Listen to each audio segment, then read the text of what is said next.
Tragedi memilukan terjadi pada Dini, seorang gadis muda yang menjadi korban kekerasan yang dilakukan oleh kekasihnya, Ronald Tanur. Ronald diduga melakukan penganiayaan terhadap kekasihnya, Dini, hingga korban meninggal dunia. Atas perbuatannya tersebut, ia dituntut dengan hukuman 12 tahun penjara dan uang restitusi untuk keluarga korban sebesar 23,6 juta rupiah. Namun hakim menyatakan putusan bahwa Ronald Tanur tidak bersalah. Kok bisa? Setelah melakukan pemeriksaan terhadap sejumlah saksi untuk mencari tahu apakah terdakwa Ronald melakukan penganiayaan atau tidak. Hakim mengatakan sebelum kejadian, terdakwa bersama korban dan teman-temannya sedang berada di tempat karaoke. Saat itu saksi Ivan, Rahmadani, dan Bella meninggalkan room karaoke lebih dulu karena Bella mabuk berat. Sedangkan terdakwa dan Dini serak keluar 10 menit ketiga teman mereka pulang. Setelah melihat alat bukti rekaman CCTV dan menghubungkannya dengan keterangan ahli. Hakim menyebut Dini berada di luar alur lintasan mobil Ronald Tanur.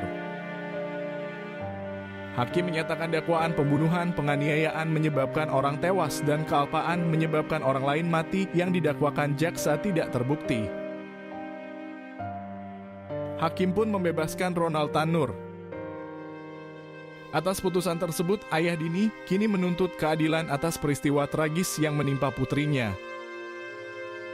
Ia menuntut agar ayah Ronald yang merupakan anggota DPR agar dinonaktifkan dari jabatannya. Sementara itu, ayah Ronald Tanur telah dinonaktifkan dari jabatannya di DPR menyusul kasus ini. Hal itu dikonfirmasi oleh anggota Komisi I3 DPR RI dari fraksi PKB, Heru Widodo. Saudara Edward Tanur sebagai orang tuanya sudah dinonaktifkan dari partai juga sekaligus dinonaktifkan dari fraksi dari DPR RI. Ucap anggota Komisi I3 DPR RI dari fraksi PKB, Heru Widodo dalam rapat audiensi DPR bersama keluarga korban. Kasus ini juga membuka mata banyak pihak tentang pentingnya penegakan hukum yang tegas tanpa pandang bulu.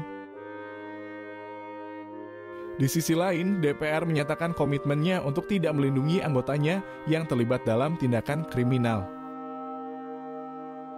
Ayah Dini berharap kejadian ini bisa menjadi pelajaran bagi semua pihak dan mencegah terulangnya kasus serupa.